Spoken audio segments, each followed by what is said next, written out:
سے آج تک راہ محبت ولایت میں انجام دینے والوں کے لیے بالخصوص امام علی رسول جو دنیا سے چلے گئے اور بعد میں ان پر کوئی فاتح پڑھنے والا نہیں رہا، یاد کرتے ہوئے اپنے اپنے مرحومین کو یاد کرتے ہوئے اور ان احباب نے بھی اس عشرہ مجالس کے انعقاد میں جس حوالے سے بھی اپنا حصہ ملایا ہے، ان سب کے مرحومین کے لیے بھی ایک مرتبہ سورہ فاتحہ اور 3 بار سورہ توحید کی تلاوت فرما۔ اعوذ باللہ من الشیطان الرجیم، بسم اللہ الرحمن الرحیم، الحمد للہ رب العالمین الرحمن الرحیم مالک یوم الدین، ایاک نعبد و ایاک نستعین، اہدنا الصراط المستقیم، صراط الذین انعمت علیہم غیر المغضوب علیہم ولا الضالین۔ بسم اللہ الرحمن الرحیم، قل هو اللہ احد اللہ الصمد، لم یلد ولم یولد ولم یکن له کفوا احد۔ بسم اللہ الرحمن الرحیم، قل هو اللہ احد اللہ الصمد، لم یلد ولم یولد ولم یکن له کفوا احد۔ بسم اللہ الرحمن الرحیم، قل هو اللہ احد اللہ الصمد، لم یلد ولم یولد ولم یکن له کفوا احد۔ اللهم اغفر للمؤمنین والمؤمنات والمسلمین والمسلمات الاحیاء منهم والاموات، اللهم تابع بیننا وبینهم بالخیرات انک مجیب الدعوات انک علی کل شیء قدیر۔ کرم اللہ بحق محمد وآل محمد، بحق شہیدان کربلا وبحق اسیران کربلا، جتنے عزادار مومنین مومنات تشریف فرمائیں سب کی حاجات کو پورا فرمائیں۔ میرا اللہ تیرے علم میں ہے، ہم سب فقیر محض ہیں، تیری ذات غنی مطلق ہے، شہیدان کربلا کے صدقے میں سب کی حاجات پوری فرما۔ بہت سارے دوستوں نے التماس دعا کے لیے کہا ہے، میرا اللہ تیرے علم میں ہے، ان کی حاجات کو پورا فرما۔ جو مومنین بیمار ہیں شفا کاملہ عطا فرما، اور جن بیماروں کے لیے التماس کی گئی مولا انہیں شفا کاملہ عطا فرما۔ جتنے مومنین بے اولاد ہیں نیک اولاد عطا فرما، اور جن مومنین کے لیے کہا گیا اولاد نرینہ کے لیے میرا اللہ انہیں نیک سارے بیٹے عطا فرما۔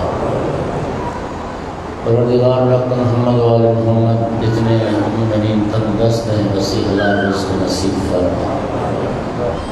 جو جوان بے روزگار ہیں، کاروبار نوکری نہیں، مولا انہیں بھی باعزت روزگار عطا فرما۔ جو ملت کے جوان بیرون ملک پردیس میں گئے ہیں، میرا اللہ انہیں بھی وہاں پہ باعزت روزگار وسیع حلال رزق نصیب فرما۔ پردیس میں ہمارے ان جوانوں کی مال جان کی ایمان عقیدے کی حفاظت فرما۔ اس وطن عزیز کو بھی داخلی خارجی دشمنوں سے محفوظ فرما، عزاداری کی اور عزاداروں کی حفاظت فرما۔ کریم اللہ بحق محمد وآل محمد، قیامت تک ہماری نسلوں کو مولا علی علیہ السلام کا بہترین شیعہ بنا، مولا حسین علیہ السلام کا بہترین عزادار۔ پروردگار بحق محمد وآل محمد، پیغام کربلا، مقصد شہادت امام حسین علیہ السلام سمجھنے کی اور اس پر عمل پیرا ہونے کی توفیق عطا فرما۔ اے کریم اللہ، جب تک زندگی رہے معرفت کے ساتھ بار بار والی کربلا کی زیارت نصیب فرما، مر جائیں تو شفاعت نصیب فرما۔ علماء علام راج اسلام کی زندگی دراز فرما، عالمان مذہب ملت کی توفیقات میں اضافہ فرما۔ امام صاحب العصر علیہ السلام کے ظہور تعجیل فرما، وجعلنا من اعوانه وانصاره وشيعته ما شاء الله لا حول ولا قوة الا بالله العلي العظيم۔ قبولیت دعا کے لیے بلند صلوات۔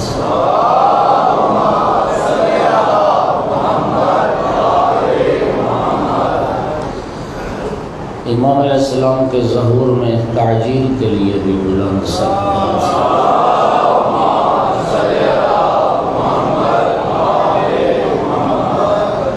اعوذ باللہ من الشیطان اللعین الرجیم، بسم اللہ الرحمن الرحیم، الحمدللہ رب العالمین والعاقبۃ للمتقین والجنة للمؤمنین والنار للمنافقین، الحمدللہ الذی جعلنا من المتمسکین بولایت علی بن ابی طالب واولادہ المعصومین۔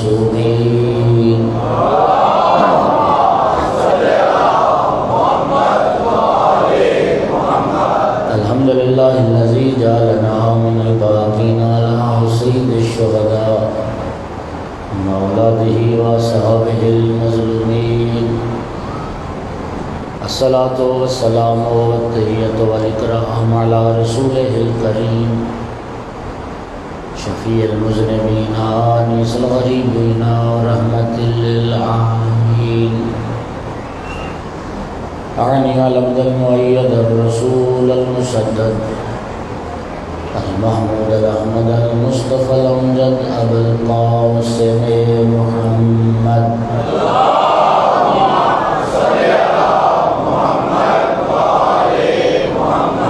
ثم الصلاة والسلام على التحیۃ والاکرام علی آل الطیبین الطاہرین المعصومین المنتجبین المنتخبین المظلومین، واللعنۃ الدائمۃ علی اعدائهم الملعونین من جميع دعوتهم إلى قیام یوم الدین وبعد یوم الدین، اما بعد، قال سبحانہ وتعالی فی کتابہ المجید، بسم اللہ الرحمن الرحیم، یا ایھا الذین آمنوا اذا ناجیتم الرسول فقدموا بین یدی نجواکم صدقہ، ذالک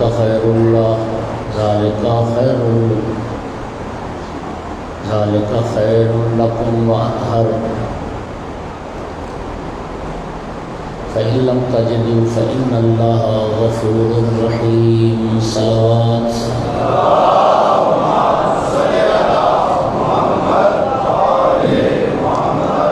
تھوڑی سی نا گونج ہے آج آواز میں، تھوڑی سی کیفیت بہتر کر، ایک صلوات اور بھی پڑھ دیں سارے۔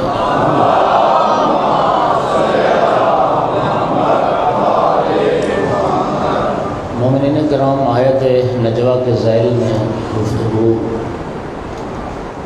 کل ایک روایت جو بہت ساری حدیث اور تفسیر کی کتابوں میں بہتر ہے، شیعہ سنی سب نے لکھی،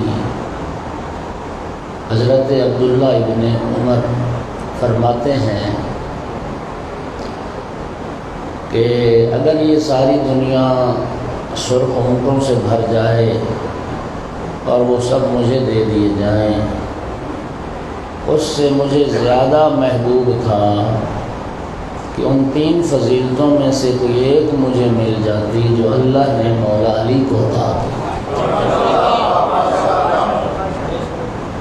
جو تین فضیلتیں مولا علی علیہ السلام کو رب نے عطا کی، ان میں سے اگر کوئی ایک فضیلت مجھے مل جاتی کہ ساری دنیا سرخ اونٹوں سے بھر جائے تو مجھے زیادہ محبوب ہے۔ اور وہ تین فضیلتیں مولا علی علیہ السلام کے حصے میں آئیں اور کسی کے حصے میں نہیں آئیں۔ ان میں ایک فضیلت تزویجہ بفاطمہ تھا۔ رسول اللہ نے جو اپنی لخت جگر کا عقد پڑھا مولا علی علیہ السلام کے ساتھ، یہ ایک ایسی فضیلت ہے جو مولا میر علیہ السلام کے سوا کسی اور کے حصے میں بی بی پاک صلوات اللہ علیہ کی خواستگاری بہت لوگوں نے کی ہے، رشتہ بہت سارے لوگوں نے مانگا، شیخین نے رشتہ مانگا، عبد الرحمن بن عوف نے رشتہ مانگا۔ جب بھی کوئی سیدہ طاہرہ صلوات اللہ علیہ کی خواستگاری کے لیے آتا، رسول اللہ فرماتے امرھا الی ربھا، فاطمہ کا معاملہ اللہ کے ہاں۔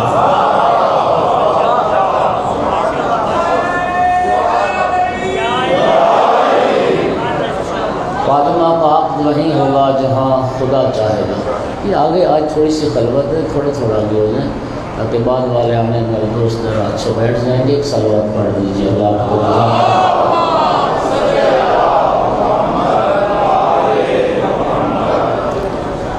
عبد الرحمن بن عوف آئے، عرض کی یا رسول اللہ میں تاریخ عرب کا کثیر ترین حق مہر دینے کو تیار ہوں، آپ اپنی بیٹی کا عقد مجھ سے کریں۔ کتنا حق مہر؟ 100 اونٹ مصر کے ریشمی قیمتی کپڑوں سے لدا ہوا،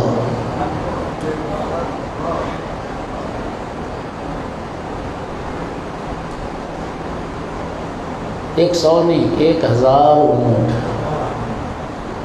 مصر کے قیمتی کپڑوں سے لدے ہوئے، اور 10,000 دینار، کتنا حق مہر دینے کو تیار۔ نبی کریم نے سنا، چہرے پہ ناراحتی غضب کے آثار پیدا ہوئے، آقا کے سامنے خاک اور وہ چھوٹی کنکریاں پڑی تھیں، ایک مٹھی اٹھا کے پھینکی ابن عوف کی طرف اور فرمایا تو مجھے دنیا دار سمجھتا ہے؟ امرھا الی ربھا، فاطمہ کا معاملہ اللہ۔ صحابہ کرام کا بیان ہے، فرماتے ہیں کہ ہمیں یقین ہو گیا تھا کہ رسول اللہ اپنے لخت جگر کا عقد کریں گے تو صرف مولا علی علیہ السلام۔ امیر المومنین علیہ السلام خواستگاری کے لیے تشریف لے گئے رسول اللہ کے پاس۔ اس دن نبی پاک ام المومنین جناب ام سلمہ کے گھر تشریف فرما تھے۔ آواز ٹھیک ہے؟ مولا امیر علیہ السلام نے دق الباب کیا، دستک دی، سرکار نے فرمایا ام سلمہ دروازہ کھولو، میرا بھائی علی ہے۔ دوڑ کے جناب ام سلمہ گئیں، روایت کہتی قریب تھا کہ گر جائیں، دوڑ کے گئیں، دروازہ کھولا، امیر المومنین علیہ السلام تشریف لائے، سلام کیا، بارگاہ رسالت میں سلام کیا، دست بوسی کی، اور پھر بارگاہ رسالت میں ایسے سر جھکا کے بیٹھ گئے جیسے نمازی تشہد میں بیٹھ گئے، دو زانو ہو کے مولا امیر علیہ السلام بیٹھ گئے، سر جھکا ہوا ہے اور خاموش۔ رسول اللہ نے فرمایا یا علی ما حاجت کا، یا علی اپنی حاجت بیان کرو، کیوں آئے ہو؟ شرم اور حیا کی وجہ سے مدعا زبان پر نہیں آتا، لفظوں کا ذمہ دار ہوں بخدا قسم۔ رسول اللہ نے ہمت بندھائی، فرمایا یا علی تم جو مانگو گے تمہیں عطا کیا جائے گا۔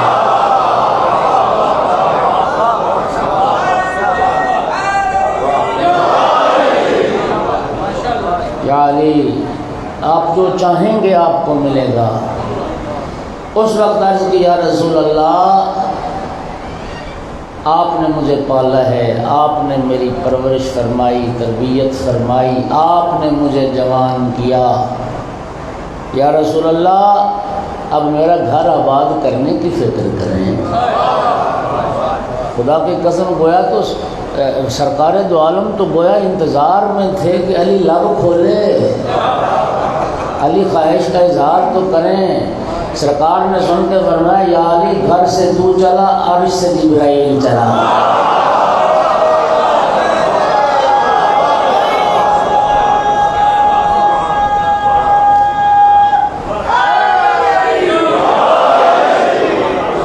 یا علی گھر سے تو چلا، عرش سے جبرائیل چلا، اور تیرے آنے سے پہلے ابھی ابھی جبرائیل رب کی طرف سے یہ پیغام لا چکا یا رسول اللہ۔ اللہ فرما رہا ہے میں نے عرش پر نور کا عقد نور سے کر دیا ہے، آپ زمین پہ زہرا کا عقد علی سے پڑھ رہے ہیں۔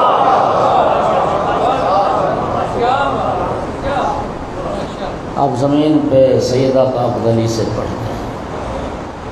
سامعین گرامی، وہ جو ہمارے معاشرے میں ایک جملہ رائج ہے، جوڑے عرشوں پر بنتے ہیں۔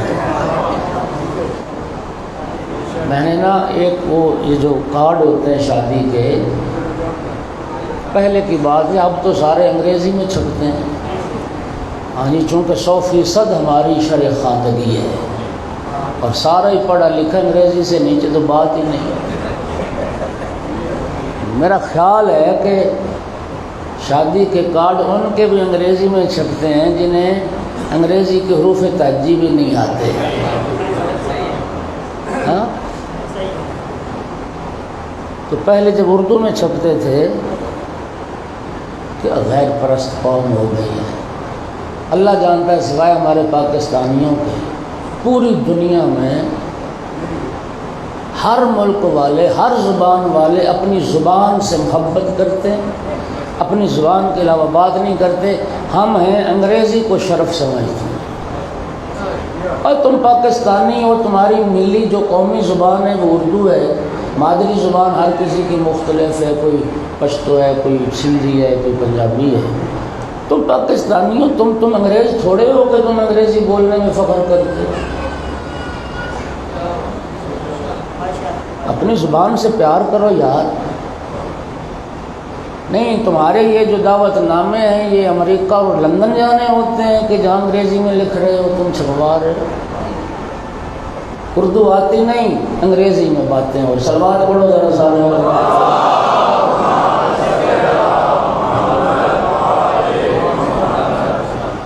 چلو اور کسی کا معاملہ ہے، لیکن میں یعنی اقوام عالم میں اپنی زبان کو لوگ ترجیح دیتے ہیں۔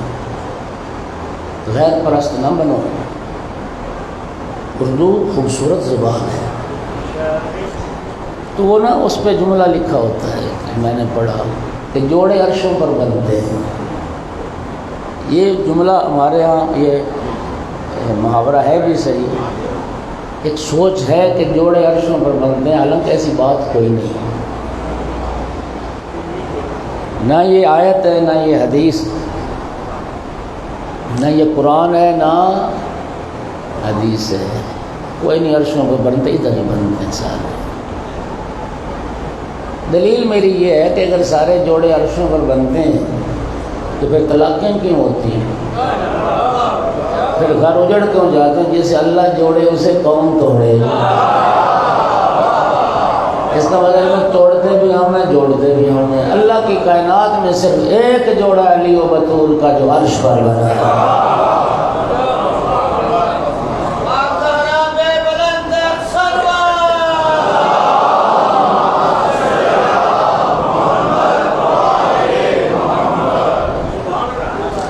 اور اللہ گواہ ہے، انبیاء، اولیاء، اوصیاء، ائمہ، فقہاء، علماء، تاریخ پڑھ لیں، اللہ جانتا ہے اس جوڑے کی دوسری مثال اللہ نے کائنات میں بنائی نہیں کہ شوہر بھی معصوم ہو، بیوی بھی معصوم ہو۔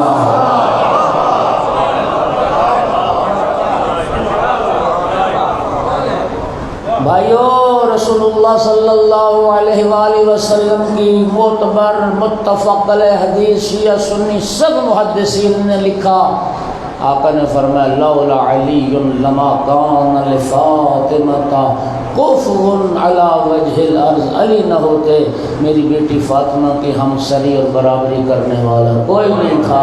من آدم و دونہ، نہ آدم ہمسری کر سکتے تھے، نہ آدم کے علاوہ کوئی دوسرا نبی ہمسری کر سکتے۔ جب جناب امیر علیہ السلام نے اظہار کیا تو سرکار نے فرمایا یا علی، حق مہر میں دینے کے لیے آپ کے پاس کیا ہے؟ میری بیٹی کا حق مہر کیا دو گے؟ عرض کیا رسول اللہ میری کل کائنات سے واقف ہیں، ایک ناکا، ایک گھوڑا، ایک تلوار اور ایک زرہ، پانچویں چیز کا ذکر کوئی نہیں کتاب میں۔ یا رسول اللہ یہ میری کل کائنات ہے، اب آپ جو فرمائیں میں حق مہر دینے کو تیار۔ رسول اللہ نے فرمایا یا علی تو مرد میدان ہے، تو مجاہد اسلام ہے، تلوار تیری ضرورت ہے، گھوڑا تیری ضرورت ہے، معاش کے لیے، روٹی روزی کے لیے ناکا چاہیے، آب کشی کے لیے، نخلستان کو پانی دینے کے لیے، دوسرے معاملات زندگی کے لیے تو ناکا بھی تیری ضرورت ہے۔ یا علی تجھ جیسے بہادر کے لیے زرہ ضروری نہیں۔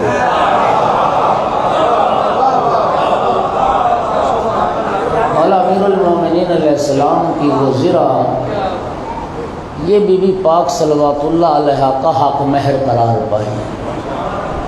500 درہم کی وہ زرہ فروخت کی گئی، 500 درہم بی بی پاک کا حق مہر قرار پایا۔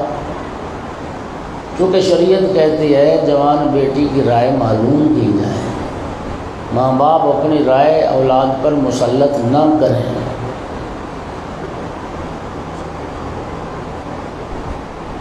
تو البتہ اولاد کو بھی چاہیے کہ ماں باپ کی رائے کا بھی احترام کریں۔ تو جوان بیٹھے ہو نا، جوان جنہوں نے ابھی شادیاں کرنی ہیں، یقین فرمائیے کسی بھی شخص کے لیے اس کے ماں باپ سے زیادہ مخلص کوئی بھی نہیں ہوتا۔ ماں باپ سب سے زیادہ خیر خواہ انسان ہوتے ہیں اولاد کے لیے کائنات میں، نہ دوست نہ رشتہ دار کوئی بھی نہیں، ماں باپ سب سے زیادہ مخلص۔ اولاد کو بھی چاہیے ماں باپ کی رائے کا احترام کریں، ان کا تجربہ زیادہ ہے، انہوں نے وہ تلخ شیریں سرد گرم دنیا کا دیکھا ہے، تو ان کی رائے کا احترام کریں۔ اگر جوان کی خواہش بیٹی بیٹے کی اور ماں باپ کی تمنا رائے خواہش ایک ہو جائے تو زندگی آسان ہو جاتی ہے۔ ماں کہیں شادی کرنا چاہتی ہوتی ہے، بیٹا کہیں کرنا چاہتا ہے، بیٹی کدھر چاہتی ہے، بیٹ باپ کدھر چاہتا ہے، تو پھر وہ خاندان میں نا سکون نہیں بنتا۔ اتفاق رائے سے سب کا اتفاق ہو جائے تو پھر وہ انشاءاللہ کامیابی ہوتی ہے۔ نبی کریم سیدہ طاہرہ کے پاس آئے اور آ کے فرمایا فاطمہ بیٹی تمہارا رشتہ مانگنے وہ آیا ہے، اقدمہم سلما و اکثرہم علما و اعظمہم حلما۔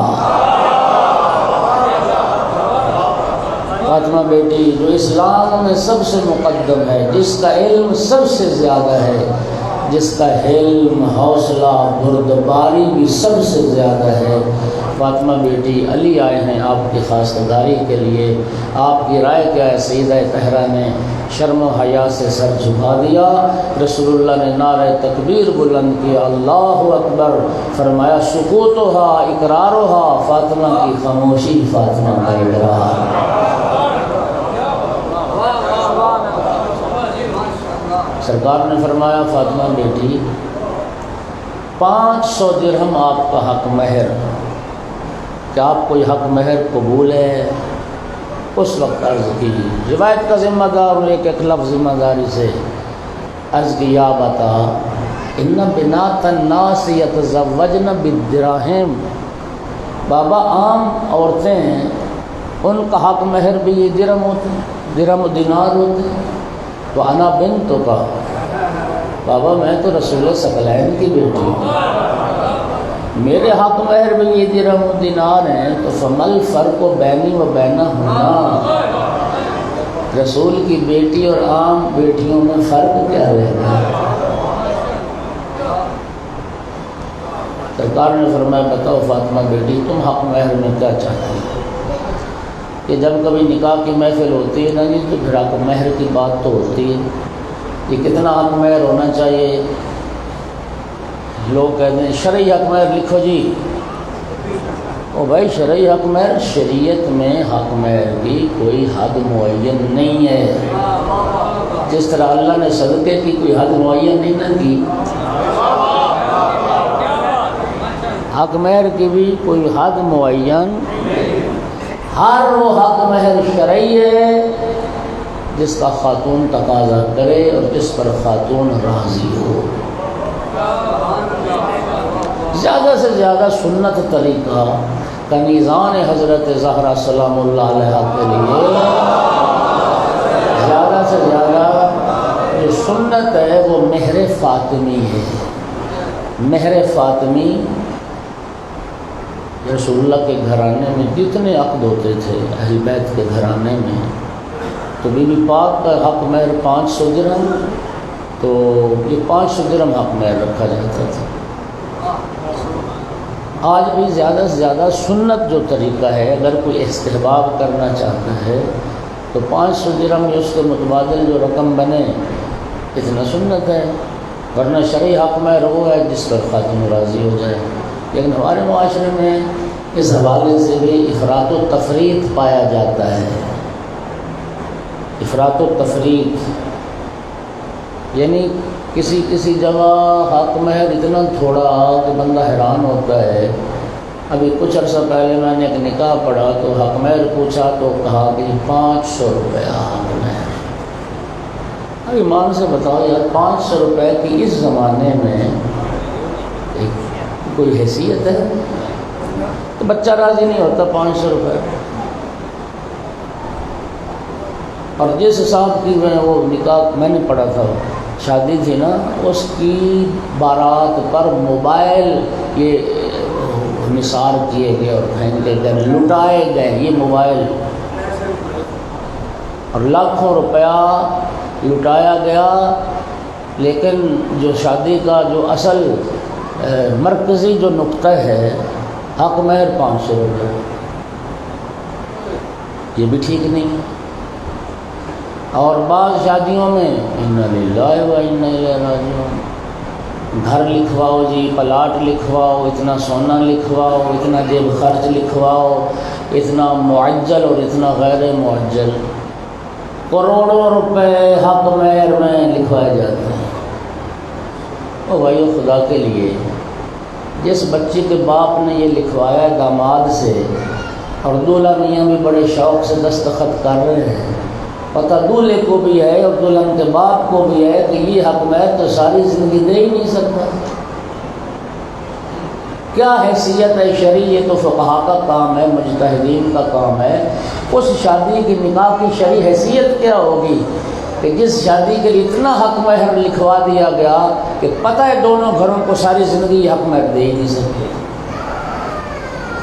البتہ نہ دینے والی جو بات ہے نا جی، وہ معاشرے، مجھے آپ کا نہیں پتہ جو شادی شدہ بیٹھے ہو کہ آپ نے دیا یا نہیں دیا، جو 500 لکھواتے دیتے وہ بھی نہیں، کہتے ہیں نہیں میں نے معاف کروا لیا تھا۔ شرم نہیں آتی؟ سلوات پڑھو ذرا سارا۔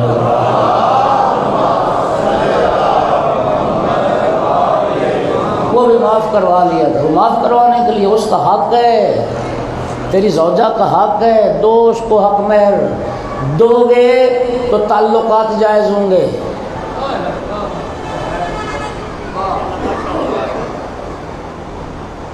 بس وہ نکاح نامے پہ لکھ دیا جی میں نے معاف کرواؤ۔ آپ سارے بھی نا گھر جا کے ذرا تصدیق کر لیجئے کہ نظر ثانی ہو جائے تو اچھا ہے۔ صلوات پڑھو ذرا۔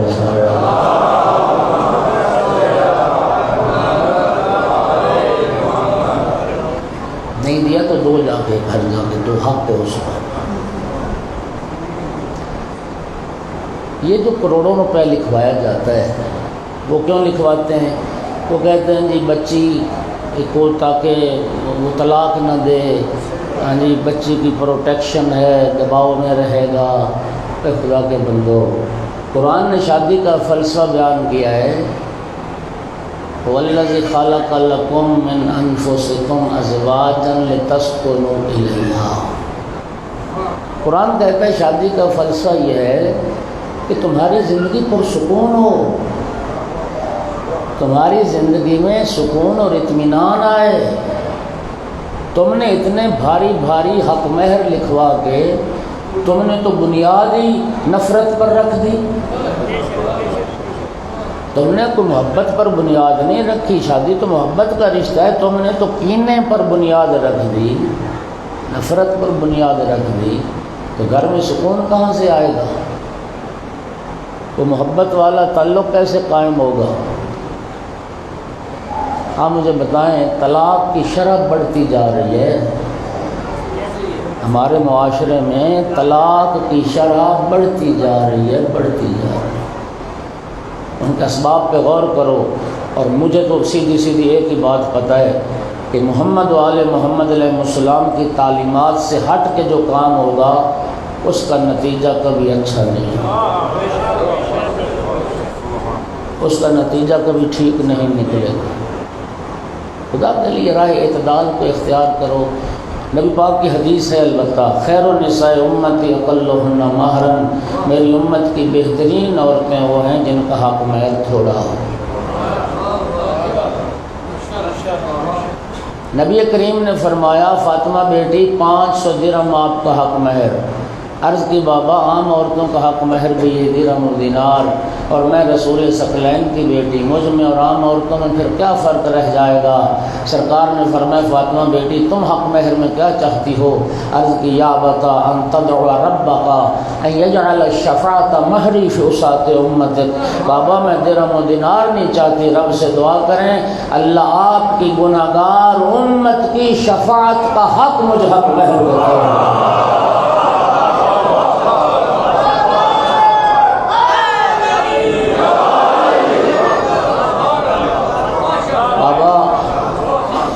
میں درہم و دینار نہیں چاہتی۔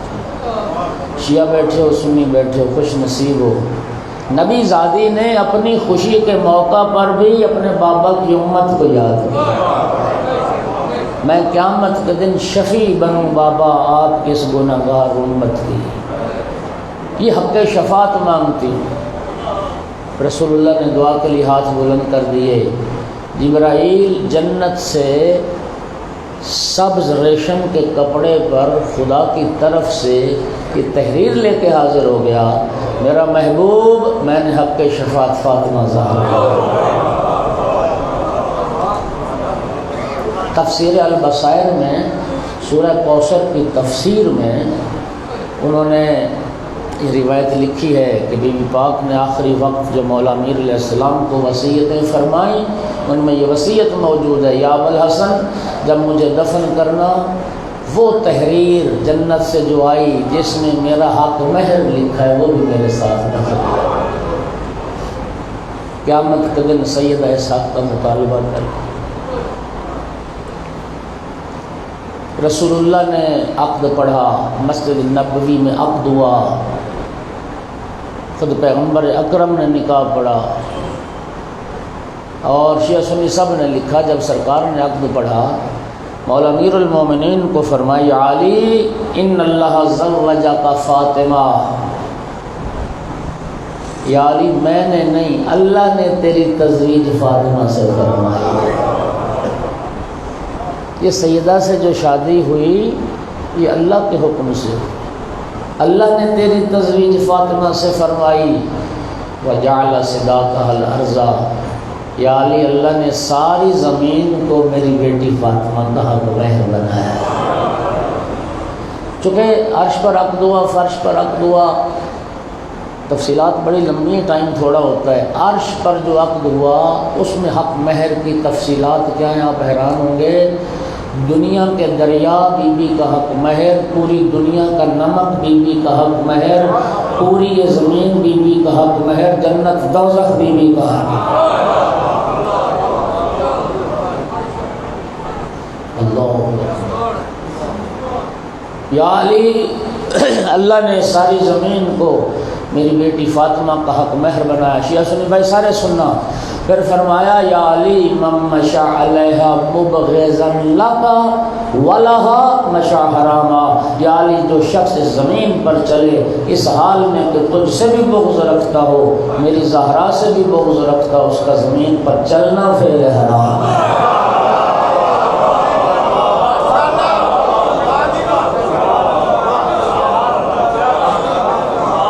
پتہ نہیں کس شہر کا وہ کلام ہے، بچپن سے سنتے آ رہے ہیں، بڑا وہ کہتے ہیں نا جی کچھ کلام امر ہو جاتے ہیں، ہمیشہ ہمیشہ کے لیے زندہ رہتے ہیں۔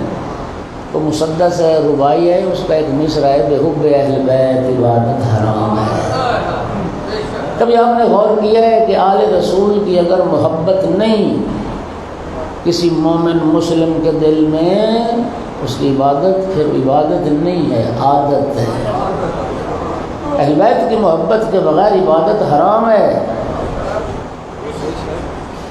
دیکھیے دوستو، کچھ ہوتی ہیں عبادات کے صحیح ہونے کی شرائط، کچھ ہوتی ہیں عبادات کے قبول ہونے کی شرائط۔ نماز کے لیے شرائط کیا ہیں؟ مثلا ایک شرط ہے لباس پاک ہونا چاہیے، دوسری شرط ہے بدن پاک ہو، پھر شرط ہے کہ قبلہ رخ کھڑا ہو، پھر شرط ہے کہ اس جگہ کو بھی پاک ہونا چاہیے جہاں پہ وہ عبادت کرتا ہے۔ ہر عبادت کے جو صحت کے شرائط ہیں وہ الگ ہیں۔ تمام عبادات کی قبولیت کی جو شرط ہے وہ اقرار ولایت محمد و آلہ محمد۔ صلوات پڑھ دو سارے بلند آواز سے۔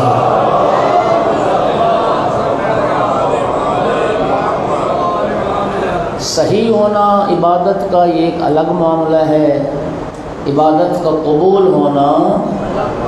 امام کا زیارت نامہ ہے، اشہد ان بولایتک تقبل الاعمال، آقا میں گواہی دیتا ہوں اعمال آپ کی ولایت کے صدقے میں نتیجے میں قبول ہوتے ہیں۔ توجہ ہو گئی؟ ایک شرط کامن ہے تمام عبادات کے صحیح ہونے کی، آپ رسالہ ہے عملیہ اٹھا کے دیکھ لیں، مقام عبادت کو مباح ہونا چاہیے۔ پاک ہونا الگ شرط ہے، مباح ہونا الگ شرط ہے۔ مباح ہونا کہتے ہیں کہ جس جگہ پر عبادت کی جا رہی ہے وہ غصبی نہ ہو، جہاں عبادت کر رہے ہیں وہ جگہ، ہمارے ملک میں کیا بنے گا خیر سے جو مسجدیں بنتی ہیں راتوں رات۔ اگلی بات بیان نہیں کرتا، آپ نتیجے پر پہنچ جائیں۔ او بھائی، کسی کے پلاٹ پر قبضہ کر کے، کسی کی ملکیت پر قبضہ کر کے وہاں نماز پڑھو گے تو باطل ہے، عبادت کرو گے تو حرام ہے، وہ جگہ غصبی ہے، جگہ مباح ہونی چاہیے۔ آپ کسی کے گھر میں زبردستی گھس جائیں، مالک راضی نہ ہو، آپ کی عبادت باطل ہے، حرام ہے، اس لیے کہ مالک راضی نہیں ہے۔ تو میرے بھائیوں پہ حب اہل بیت عبادت حرام اسی لیے ہے کہ ساری عبادتیں ہوتی ہیں اسی زمین پر، اور رسول اللہ فرمانے یہ زمین حق مہر ہے میری بیٹی فاطمہ زہرا کا، اب عبادت اسی کی صحیح اور قبول ہوگی جس پہ فاطمہ راضی ہو جائے۔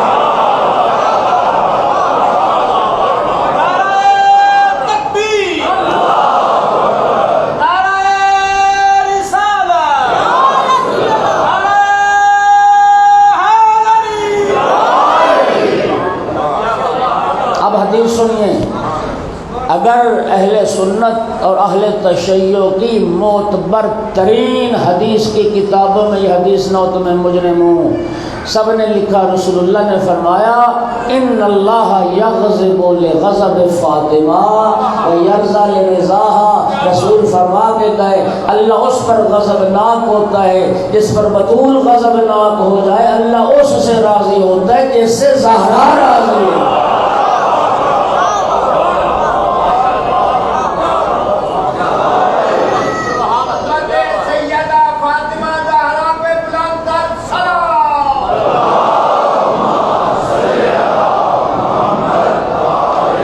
سنی بھائیو سارے جو بیٹھے ہو، اللہ آپ کو سلامتی عطا کرے۔ اب ہمیں کیا پتا کہ سیدہ کس سے راضی ہے اور کس سے ناراض، لیکن میں روایات کی روشنی میں یہ بات دعوے سے کہہ سکتا ہوں کہ جو مظلوم کربلا کی صف اعضاء پر فاطمہ زہرا کے لال کو رونے آئے ہو، سیدہ تم سے راضی، رسول کی بیٹی تم سے راضی، اس لیے کہ سیدہ راضی ہیں تو دعا کرتی ہے، بطول راضی ہے تو دعا کرتی ہے، سیدہ راضی نہ ہو تو دعا کیوں کریں؟ پیغمبر راضی نہ ہو تو دعا کیوں کریں؟ مولا حسین کے رونے والوں کے لیے مولا حسین کی ماں بھی دعا کرتی ہے، مولا حسین کا نانا بھی دعا کرتا ہے۔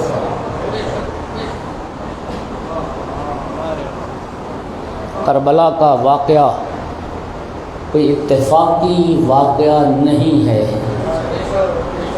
کربلا اتفاق نہیں ہے، یہ ازل سے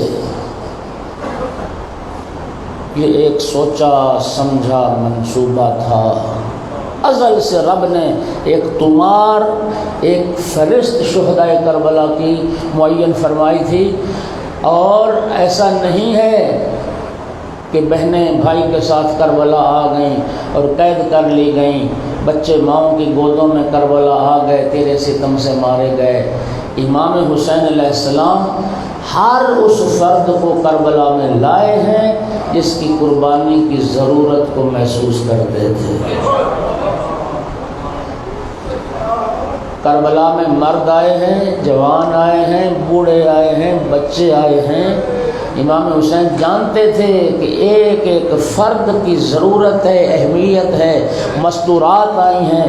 امام جانتے تھے کہ میری قربانی کو زندہ رکھنے میں ان کا کتنا کردار ہے۔ تو لہذا شہزادہ علی اصغر کی جو قربانی ہے، امام حسین جانتے تھے کہ میرے بیٹے کی قربانی کی اہمیت کیا ہے۔ علامہ علی نقوی کا ایک جملہ بڑا خوبصورت ہے، انہوں نے لکھا کہ جب امام حسین علیہ السلام نے مدینہ چھوڑا، یہ شہزادے کی عمر کربلا روز عاشور 6 ماہ ہے۔ اب آپ اندازہ کریں کہ جب امام حسین علیہ السلام نے مدینہ چھوڑا تھا تو 18 دن کا تھا یہ شہزادہ۔ علامہ علی نقوی لکھتے ہیں کہ گویا امام حسین انتظار کر رہے تھے علی اصغر آئے اور میں کربلا کا سفر شروع کروں۔ ماں والے، بہنوں بیٹیوں والے بیٹھے ہو، اب ایمان سے بتاؤ، جس ماں کا بچہ صرف 18 دن کا ہو تو اونٹوں کے سفر کے قابل ہوتی۔ امام حسین علیہ السلام اس شہزادے کی قربانی کی اہمیت جانتے تھے، اور شہزادے کی قربانی کا راز اس وقت کھلا جب شہیدان کربلا کے سر نیزوں پر سوار بازار شام سے گزر رہے تھے، تو ایک شخص ہے، ایک شامی ہے، جو غور سے ایک ایک سر کو دیکھ رہا تھا۔ دیکھتے دیکھتے جب نگاہ رکی نا 6 ماہ کے بچے کے سر پر، اس وقت وہ تڑپ گیا، کہتا ہے حکومت نے ہم سے جھوٹ بولا ہے، حکومتی پروپیگنڈا غلط ہے۔ جو بتایا گیا کہ کربلا میں بغاوت ہوئی، کہتا ہے نہیں، کربلا میں ظلم ہوا، یہاں دودھ پیتے بچے مارے جائے۔ شہزادہ علی اصغر کے علاوہ جتنے کربلا کے شہید ہیں ان کے لیے کہا جا سکتا انہوں نے جہاد کیا ہے، تلوار لے کے گئے ہیں، نیزہ لے کے گئے ہیں۔ خدا کی قسم مولا حسین کے سپاہی بھی ہر رنگ کے سپاہی تھے، جوان بھی، بوڑھے بھی، کئی بہت بوڑھے، بچے اور 6 ماہ کا بچہ۔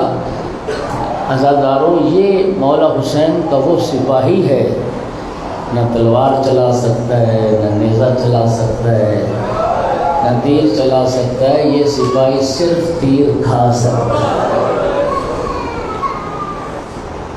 تھے علی اصغر، لیکن معرفت میں علی اکبر سے کم نہیں تھے۔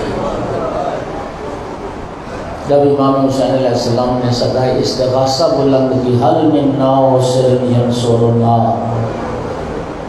اور یہ صدا شہزادہ علی اصغر کے کانوں پر پڑی، یہ معرفت ہے شہزادے کی۔ بابا کی آواز کو سنا، وقت کے امام کی آواز کو سنا، اور جانتے تھے کہ امام وقت کی آواز پر لبیک کہنا واجب ہے۔ امام صدائے استغاثہ بلند کر رہے ہیں، ناصر اور مددگار مانگ رہے ہیں۔ اللہ جانتا ہے اگر قدموں پہ چل کے جانے کے قابل ہوتے شہزادہ علی اصغر قدموں پہ چل کے جاتا، بابا میں آپ کی نصرت کے لیے حاضر ہوں۔ اب قدموں پہ چل کے جانے کے تو قابل نہیں تھے۔ شہزادے نے بابا کی صدائے استغاثہ پہ لبیک کس طرح کہی؟ اپنی ساری طاقت جمع کر کے خود کو جھولے سے گرا دیا۔ جھولے سے گرنا اور بات ہے، خود کو جھولے سے گرانا اور بات ہے۔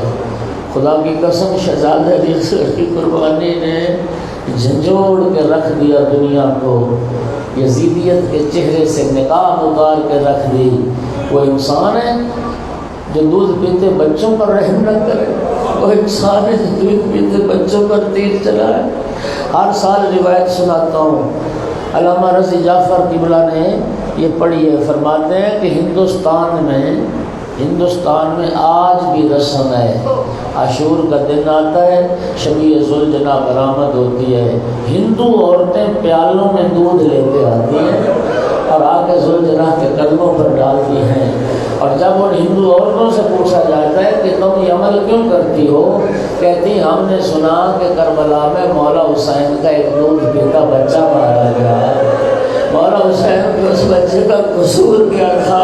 قصور صرف اتنا تھا کہ اس بچے کے لیے مولا نے پانی مانگا تھا۔ آقا ہم نہ تھی کربلا میں، ہم کربلا میں ہوتی آپ کے لال کے لیے دودھ لے کے حاضر ہو جاتے ہیں۔ ہم اظہار وفا کے لیے پیالوں میں دودھ لا کے ذوالجناح کے قدموں پہ ڈالتی ہیں۔ مولا حسین علیہ السلام سے اپنی وفاداری کا اظہار کرتی۔ شہزادے نے جب خود کو گرایا نا جھولے سے، خیموں میں رونے کی آوازیں بلند ہوئی، نبی زادیوں کے گریے کی صدا بلند ہوئی۔ حضور کربلا خیمے میں آئے، بہن خیریت ہے، کوئی مر تو نہیں گیا؟ یہ رونے کی آوازیں کیسی؟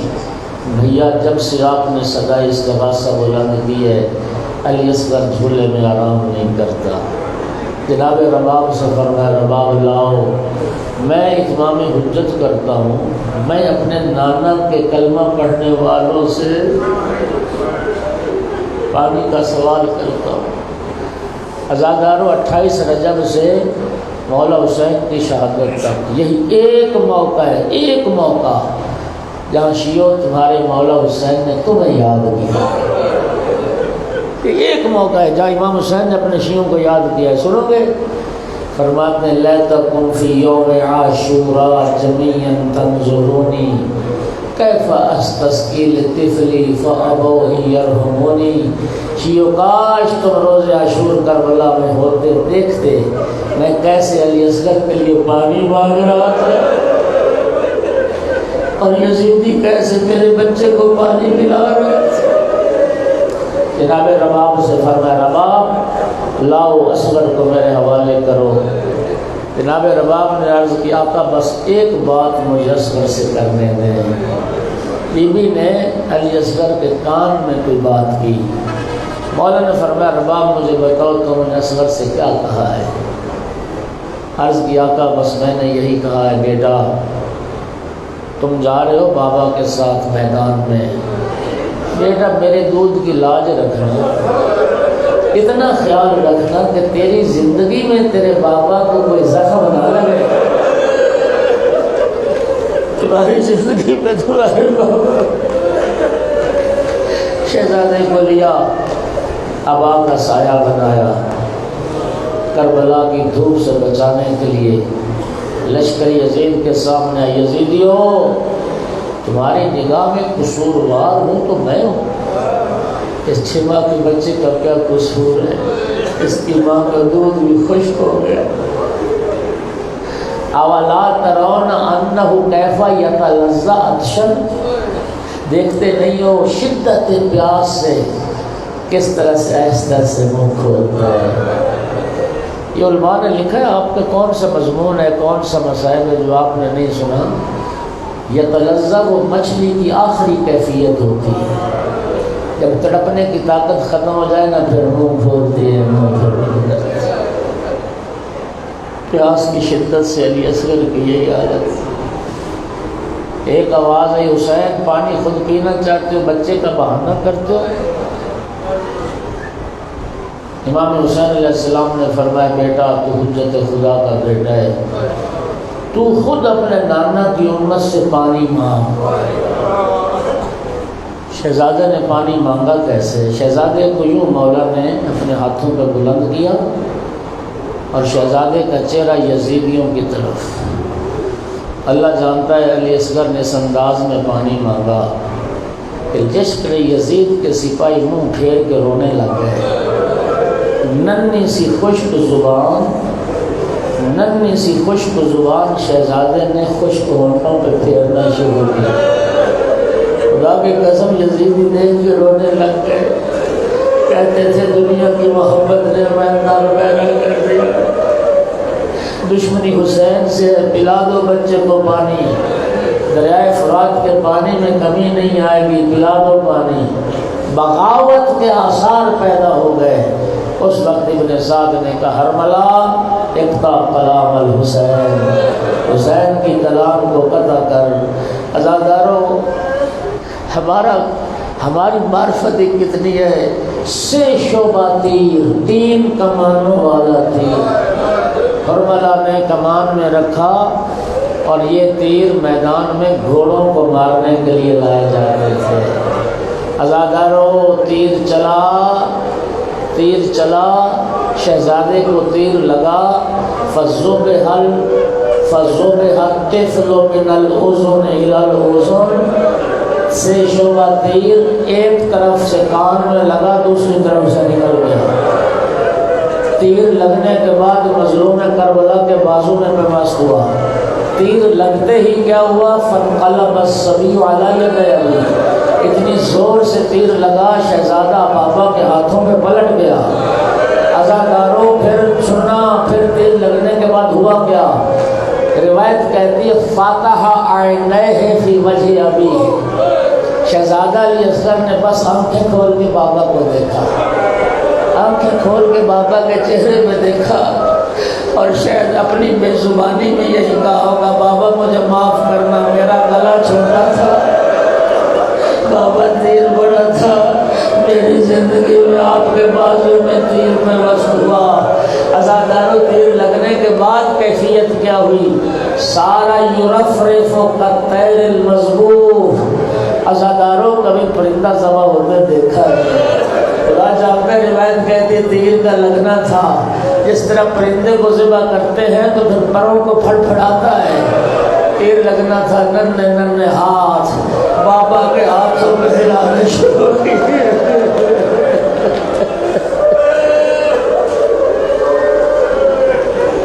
ننھے ہاتھوں کو حرکت دینا شروع کی۔ اجرکم علی اللہ، مظلوم نے بازو سے تیر نکالا۔ خدا کی قسم، اب وہ مرحلہ آیا، یار تصور کرو جن کے گھروں میں بچے ہیں، 6 ماہ کا بچہ، کانوں سے اور گلے سے تیر کی نوکیں نکل گئی۔ خدا کی قسم، مولا حسین کے زیارت نامے کا جملہ ہے میرا سلام اس صابر پر کہ جس کے صبر سے فرشتے حیران تھے، سلام اس صابر پر کہ جس کے صبر سے ملائکہ حیران تھے۔ عزاداروں، جوان بدن سے برچھی کا پھل نکالنا آسان ہے، ننھے گلے سے تیر کی نوکیں نکالنا مشکل ہے۔ مولا حسین جانے، مولا حسین کا خدا جانے کیسے تیر کی نوکیں نکلی، تھوڑا سا خون نکلا، مظلوم نے اپنے چہرے پہ ملا، حافظہ اولا کی جدی رسول اللہ، کسی حالت میں جاؤں گا نانا کے پاس، نانا دیکھ تیری امت نے میرے ساتھ کر۔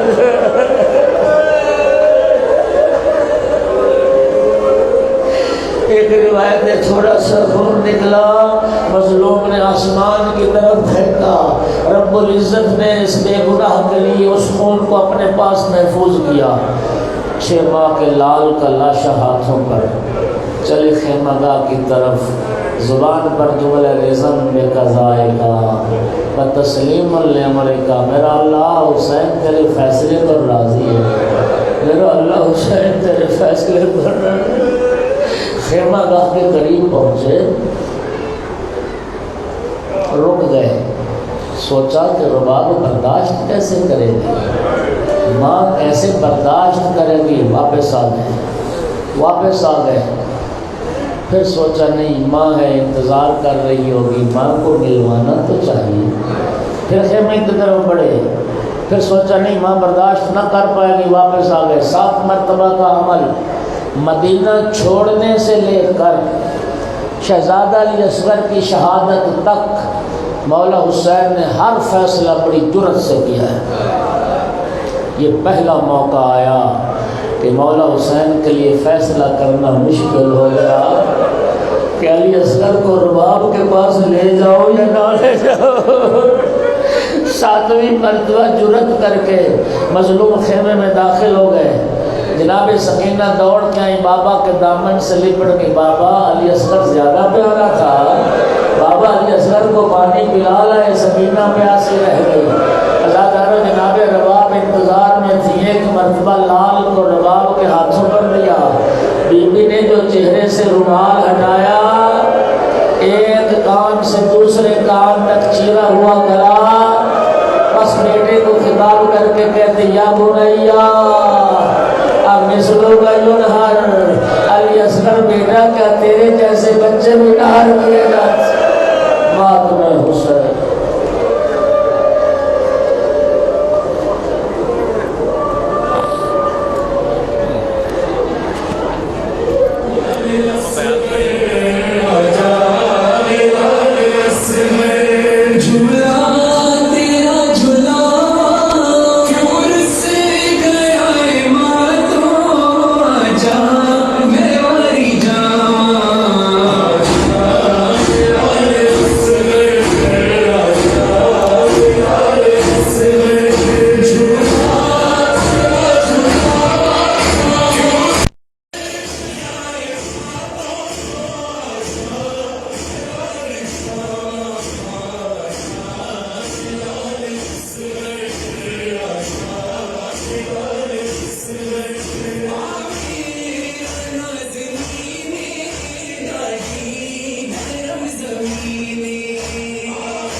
Lord,